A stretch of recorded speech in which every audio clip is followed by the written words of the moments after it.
This episode is brought to you by Indeed. Stop waiting around for the perfect candidate. Instead, use Indeed sponsored jobs to find the right people with the right skills fast. It's a simple way to make sure your listing is the first candidates see. According to Indeed data, sponsored jobs have 4 times more applicants than non-sponsored jobs. So go build your dream team today with Indeed. Get a $75 sponsored job credit at Indeed.com/podcast. Terms and conditions apply. La Biblia relata que el arcángel Miguel encerró a los ángeles caídos. Sin embargo, existen antiguos textos en arameo que revelan un detalle que muy pocos conocen, un matiz tan oscuro que cambia por completo la percepción de aquel día. En esos escritos no se describe una simple prisión, sino un castigo eterno, ideado con precisión.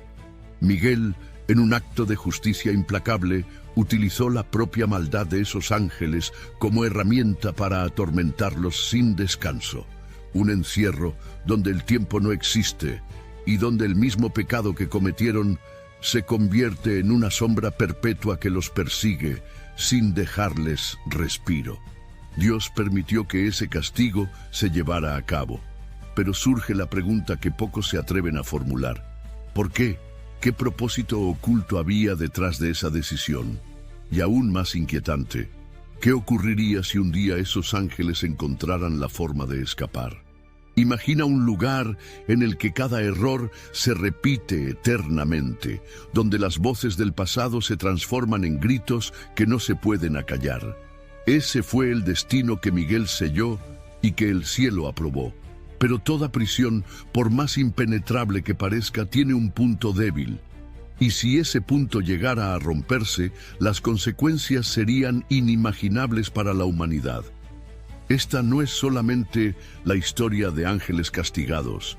Es un relato sobre un amor prohibido, sobre gigantes que caminaron entre los hombres y sobre un juicio que cambió para siempre el curso de la creación. Pero lo que vino después es algo para lo que muy pocos están verdaderamente preparados. Hubo un tiempo en que los ángeles caminaban entre los hombres. No eran mensajeros fugaces ni apariciones esporádicas. Eran seres poderosos, guardianes asignados para velar por la humanidad, observando desde cerca cada paso, protegiendo y guiando según la voluntad de Dios. Entre ellos había algunos con una misión muy clara: vigilar y preservar la pureza de la creación. Pero algo inesperado sucedió. En medio de su tarea, comenzaron a fijarse en la belleza de las mujeres humanas.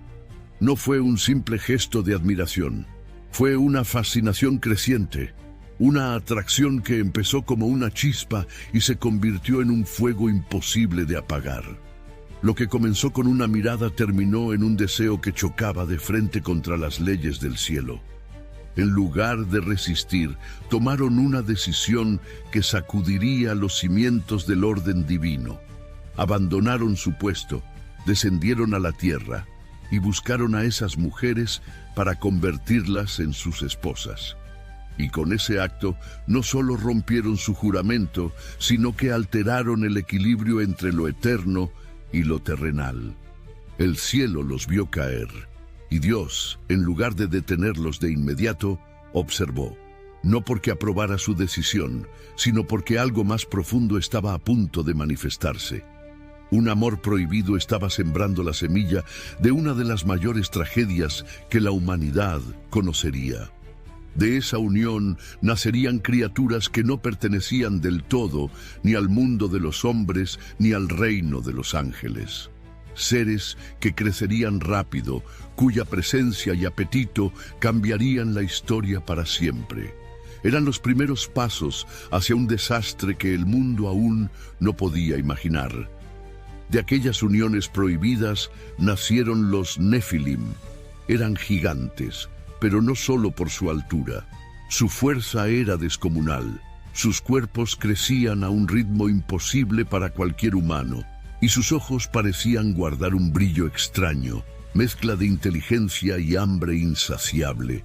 Al principio, sus necesidades podían ser satisfechas con lo que la tierra producía: frutas, cereales, animales de pastoreo. Pero pronto aquello no fue suficiente. Su apetito creció al mismo tiempo que su poder. Comían más de lo que el suelo podía dar, más de lo que los hombres podían ofrecer. Los campos quedaban arrasados, las despensas vacías y las aldeas sin reservas. Y cuando ya no había cosechas ni ganado, fijaron su mirada en el alimento más fácil de obtener: los propios hombres. Las historias que se cuentan de aquellos días hablan de familias escondiéndose en cuevas, de aldeas enteras desapareciendo en una sola noche, de gritos apagados por el rugido de criaturas que caminaban como dioses y devoraban como bestias. La humanidad vivía en un miedo constante. No había muralla lo suficientemente alta, ni refugio lo bastante profundo. Pero el hambre de los Nefilim no se detenía en la carne. Pronto exigieron algo más: adoración. Llegaban a los pueblos y exigían que los hombres y mujeres se arrodillaran ante ellos, proclamándolos dioses. Los que se negaban veían sus hogares destruidos y a sus seres queridos arrancados de su lado. Así, lo que había comenzado como una transgresión en el cielo se convirtió en una tiranía en la tierra. Cada día que pasaba, su dominio crecía y su sombra se alargaba sobre todo el mundo conocido.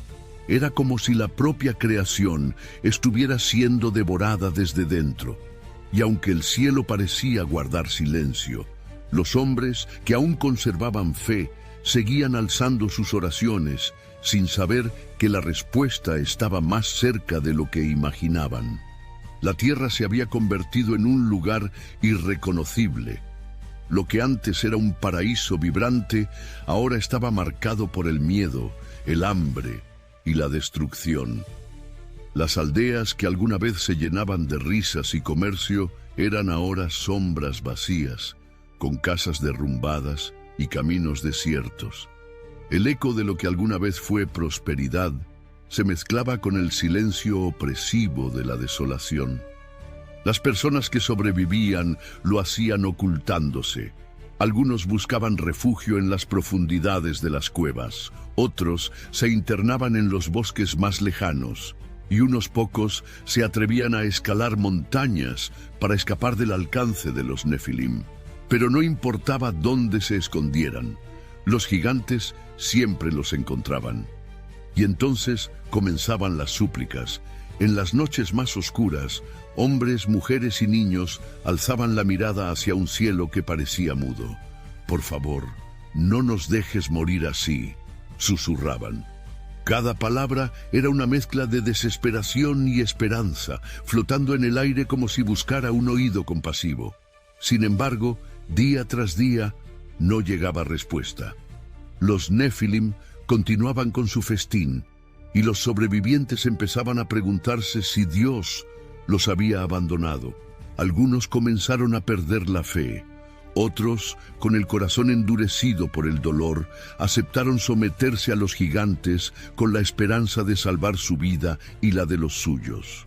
Pero también hubo quienes, a pesar de todo, mantuvieron su confianza en el Creador, creyendo que el silencio del cielo no significaba olvido, sino espera. Lo que nadie sabía era que esas oraciones no estaban cayendo en el vacío. Cada súplica, cada lágrima estaba siendo escuchada, y en lo alto un plan estaba tomando forma, un plan que cambiaría el destino del mundo entero y pondría fin al reinado de terror de los Nefilim. En las inmensas salas de la corte celestial, un llamado urgente resonó como un trueno. Dios había convocado a sus más fieles y poderosos mensajeros, los arcángeles. El peso de la situación en la tierra ya no podía ser ignorado. La corrupción, la violencia y el hambre habían transformado la creación en un lugar irreconocible. Era hora de decidir qué hacer. Miguel fue el primero en hablar. Su voz era como el choque del acero en batalla. Propuso descender con el ejército del cielo y erradicar a los Nefilim de una vez por todas. No más advertencias. No más espera. Un ataque directo, rápido y definitivo. Gabriel, con un tono sereno pero firme, intervino. Recordó que los Nefilim eran en parte hijos de humanos y que aún existían personas buenas en la tierra que necesitaban esperanza más que violencia. Para él, el mensaje debía ser tan importante como la espada. Uriel ofreció una idea distinta. Sugirió probar los corazones de los hombres, separar a los justos de los corruptos y salvar solo a quienes aún permanecieran fieles. El resto, dijo, debía enfrentar las consecuencias de sus elecciones. Rafael, siempre el sanador, señaló un problema más profundo. No solo la gente sufría, la tierra misma estaba herida. Los ríos contaminados, los campos arrasados, los bosques reducidos a cenizas, todo clamaba por restauración. Dios escuchó cada palabra y en lugar de elegir un solo plan, los unió a todos. Miguel lideraría la guerra contra los gigantes. Gabriel llevaría palabras de advertencia y consuelo. Uriel identificaría a los dignos de ser salvados. Y Rafael prepararía la sanación de la tierra para cuando todo terminara. Pero quedaba una pieza fundamental en el plan. Un humano en la tierra que colaborara directamente con ellos. Alguien con un corazón íntegro y una fe inquebrantable. Y Dios ya sabía quién sería. Entre toda la corrupción y la violencia que consumían la tierra, Dios había estado observando a un hombre y a su familia. Noé no era perfecto, pero había algo en su corazón que lo diferenciaba del resto. Mientras muchos se habían rendido o habían seguido a los Nefilim, él se mantenía fiel, hablaba con Dios cada día y enseñaba a los suyos a vivir con rectitud. Dios le habló con instrucciones que, a ojos humanos, parecían absurdas. Le pidió que construyera un arca gigantesca, lo bastante grande para albergar a su familia y a una vasta colección de animales. Y debía hacerlo en un lugar donde no había mar ni ríos que justificaran tal empresa. Cuando los vecinos lo veían trabajando bajo el sol, arrastrando maderas y levantando estructuras, se burlaban abiertamente. «Ahí va el loco de Noé», decían, construyendo un barco en medio de la nada. Algunos lo insultaban, otros lo amenazaban, pero él no se detenía. Cada golpe de martillo era un acto de obediencia, cada tablón colocado, una declaración silenciosa de fe. Mientras Noé avanzaba con su labor, los arcángeles cumplían sus misiones. Miguel reunía animales de los lugares más remotos. Gabriel susurraba advertencias a quienes aún podían escuchar. Uriel observaba a los que mantenían un corazón puro. Rafael preparaba remedios y semillas para restaurar la tierra una vez que el juicio pasara. Los días se convirtieron en semanas y las semanas en meses. El arca comenzó a tomar forma, imponente, como una montaña de madera que se alzaba contra el horizonte. Noé seguía trabajando, incluso cuando el cansancio le doblaba la espalda y la soledad amenazaba con aplastarlo. No había señales visibles de que lo que Dios le había dicho fuera a cumplirse pronto, pero su fe no vaciló. Sin saberlo, cada día que martillaba, cada día que ignoraba las burlas, lo acercaba al momento en que la historia cambiaría para siempre. Y cuando el primer trueno resonó en un cielo oscuro como nunca, supo que el tiempo de las palabras había terminado. El cielo se tornó negro como tinta. Nubes densas se arremolinaban sobre la tierra, y un silencio extraño cubrió los campos y ciudades. No era el silencio de la calma, sino el que precede a un juicio inminente. Un relámpago atravesó el horizonte y en ese instante las primeras gotas golpearon el polvo. Eran frías, pesadas, como si cada una llevara el peso de la ira contenida del Creador. Pronto, el cielo se abrió en un torrente incontrolable. La lluvia caía con una furia desconocida y desde las entrañas de la tierra las aguas subían como si despertaran de un sueño milenario. El rugido del agua se mezclaba con los gritos de quienes corrían, buscando refugio donde ya no lo había. Los Nefilim que hasta entonces habían reinado sin oposición, miraron el avance del agua con desprecio al principio. Creían que su tamaño y fuerza los salvarían. Pero cuando el agua cubrió las rodillas de los más altos y no dejó de subir, su soberbia se transformó en temor. Algunos intentaron escalar las montañas, otros buscaron árboles gigantes, pero pronto entendieron que no había altura suficiente para escapar. En medio de aquel caos, los arcángeles cumplían su última misión. Miguel no solo contenía a los Nefilim, sino que lideraba una operación más temida que el propio diluvio: el arresto definitivo de los ángeles caídos. Aquellos que habían iniciado la corrupción fueron encadenados con ligaduras forjadas en la luz de Dios, cadenas que ningún poder de la creación podría romper. No fue una ejecución, sino un castigo peor: confinarlos en un lugar donde el tiempo no avanza, donde cada pensamiento se convierte en su propio tormento. Un abismo sellado para que nunca pudieran volver a tocar el mundo. La misericordia de Dios no los destruyó, pero les negó para siempre el contacto con su luz. El agua siguió subiendo durante 40 días y 40 noches, hasta que no quedó montaña sin cubrir, hasta que el rugido de los Nefilim se apagó bajo las aguas. Y cuando el último eco se desvaneció, el mundo entero quedó en un silencio absoluto, esperando el amanecer de una nueva era. Cuando por fin las aguas comenzaron a descender, el mundo que emergió no era el mismo que había sido tragado por el diluvio. Lo que alguna vez fueron ciudades, ahora eran llanuras cubiertas de barro. Los árboles que daban sombra y fruto yacían derribados y la tierra, antes fértil, parecía recién nacida y vulnerable. El silencio era profundo, roto únicamente por el murmullo del viento y el canto tímido de algunos pájaros que habían sobrevivido en el arca. El arca se posó en la cima de un monte y Noé, junto con su familia y los animales, salió a un mundo extraño y vacío. Habían sobrevivido, sí, pero el precio era evidente. Todo lo conocido había desaparecido. Las huellas de la vida anterior se habían borrado, como si el tiempo mismo hubiera decidido comenzar desde cero. Fue entonces cuando Dios habló nuevamente a Noé. No fue una orden, sino una promesa.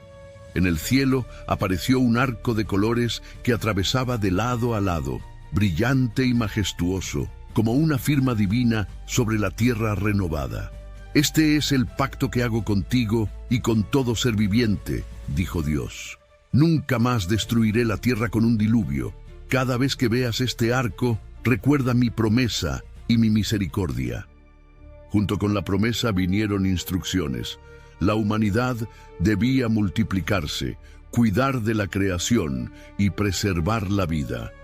Ya no se trataba solo de poblar la tierra, sino de hacerlo con justicia y gratitud, evitando repetir los errores que habían llevado al juicio.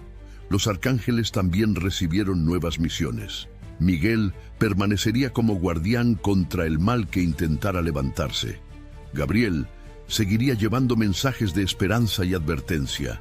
Uriel guiaría a quienes buscaran la verdad, y Rafael sanaría las heridas que aún quedaban, tanto en la tierra como en los corazones humanos. Era un nuevo comienzo, pero bajo la sombra de una pregunta que flotaba en el aire como una advertencia silenciosa. ¿Recordaría la humanidad esta lección o volvería a olvidar, repitiendo el ciclo que había llevado a su destrucción? Con el paso de los años, la tierra volvió a llenarse de vida.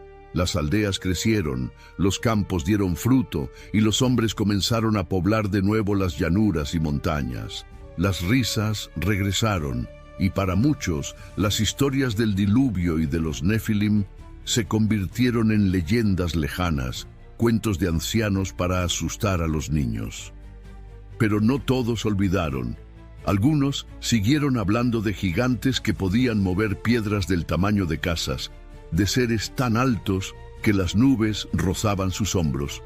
Y de vez en cuando aparecían pruebas inquietantes, huesos enormes enterrados en lo profundo de la tierra, herramientas y armas imposibles de manejar por manos humanas, y extraños símbolos tallados en cuevas que parecían contar una historia prohibida. Hubo quienes se burlaron, llamando a estos hallazgos simples coincidencias o restos de animales extintos. Pero otros veían en ellos un recordatorio de que lo que había sucedido antes podía volver a suceder. Y en las noches más oscuras, cuando el viento soplaba con fuerza, algunos aseguraban escuchar voces extrañas, como susurros en un idioma que ningún hombre podía comprender. Los arcángeles observaban desde lo alto, atentos a cada señal. Sabían que, aunque los Nefilim habían desaparecido, las semillas de su maldad aún podían germinar si alguien encontraba y usaba el conocimiento que ellos dejaron atrás.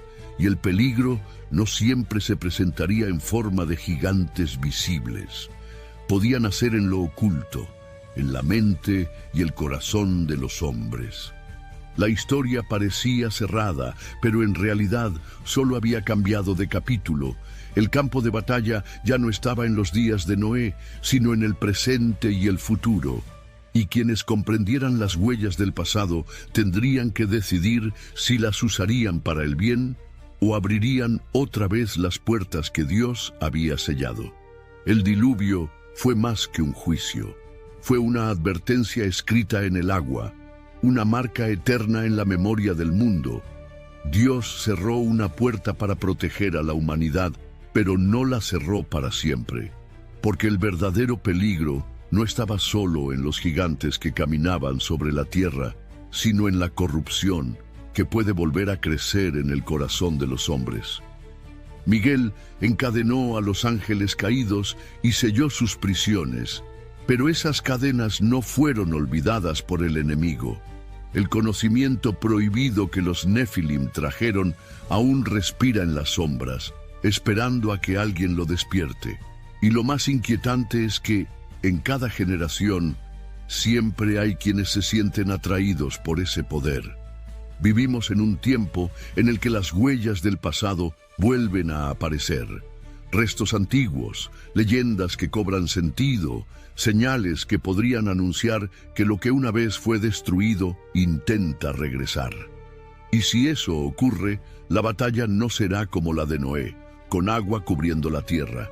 Será una guerra invisible, librada en las decisiones, en la fe y en la resistencia de cada uno de nosotros. La pregunta es, ¿estamos listos para reconocer esas señales cuando aparezcan? ¿O seremos como aquellos que se burlaban de Noé, ciegos ante lo que se acercaba? El arco iris fue la promesa de Dios, pero también es el recordatorio de que toda promesa viene con una responsabilidad.